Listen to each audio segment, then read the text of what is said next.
Hi, I hope you're doing well. I am continuing my series talking about my testimony of how I came to Christ. This is part 3. If you haven't listened to part 1 and 2, I encourage you and invite you to go listen to them. And so, just a quick recap, I was saved at a young age of 7 years old, and went on to fall away from Christ and lived the last half or so of my teenage years and all throughout my 20s, not walking with the Lord, and just having a very closed off and hardened heart towards anything that any Christian might have to say to me.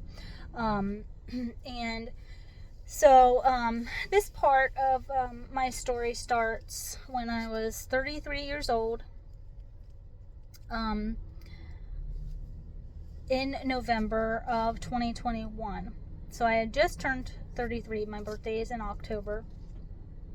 And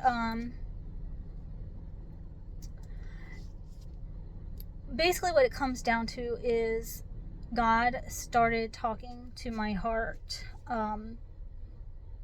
Because I was not willing to listen or consider anything that a Christian may say to me.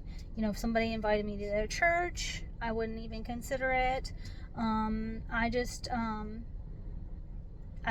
was not willing to even engage in any kind of conversation concerning religion. It made me feel very uncomfortable. So God basically took it into his own hands and started speaking to my heart in a way that spoke to me, and he met me where I was, basically. He knew exactly what it was that my heart needed for him to get through to me. So I'm going to try and explain the chronology of how everything went down, but I may forget about some things. May have to backtrack, but I'll do my best. So I think where it started was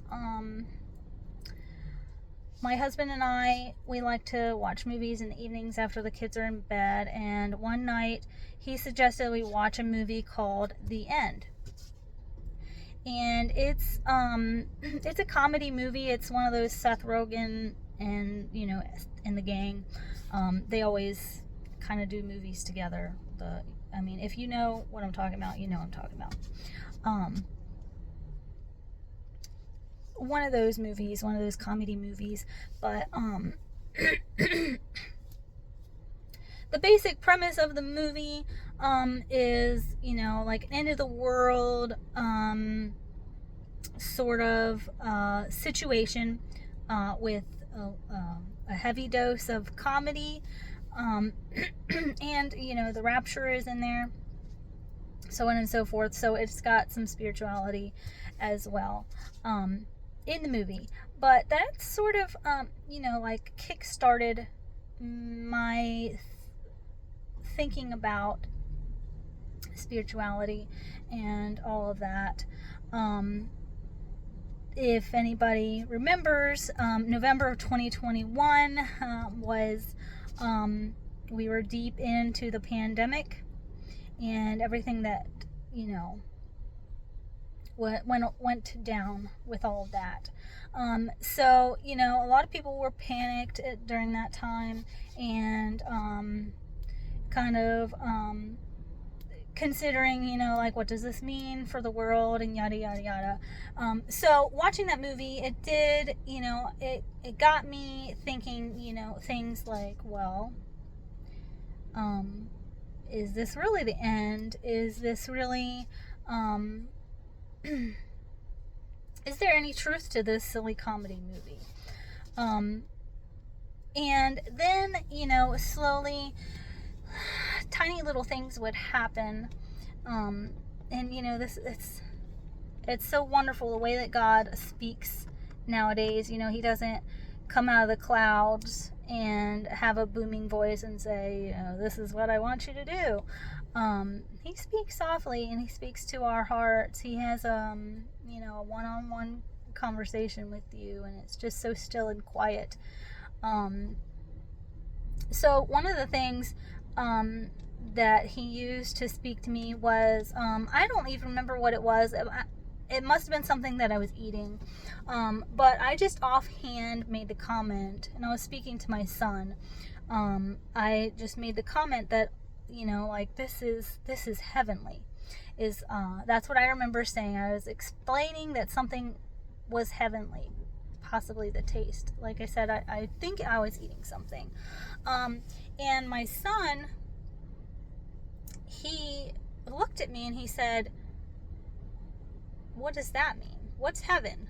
You know, he understands that, you know, if you have the suffix ly, that you're comparing it to something, but my son didn't even know what heaven was, and that really set me aback. You know, like, something as simple and foundational as the concept of heaven was, he didn't know. He had absolutely no idea, and that really took me aback. And another thing that, another way that God spoke to me was,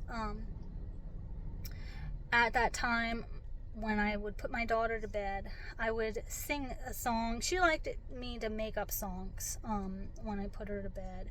And, you know, I would always choose a song that I knew and use that tune, but then change the words. And I never had the same song. She liked that every night was a different song. And so just one night, randomly, you know, I had not even thought about the song Jesus Loves Me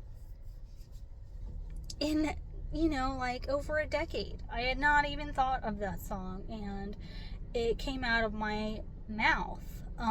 You know, not the words Jesus loves me. It was whatever words that I, you know, came up with, but it was to the tune of Jesus Loves Me. And that really took me aback too. And, you know, I just felt like, you know, God was kind of saying, I'm in here. Have you forgotten me? Because I'm still here. And, you know, slowly but surely, I started listening, and I have more to my story, but again, you know, I'm out of time. And so I'm going to make a part 4 of the real profound moment that God really spoke to my heart, and the first time that I prayed in, like I said, almost 20 years. So make sure that you check out part number 4. That's coming up soon. Thank you guys for listening, and I'll see you next time.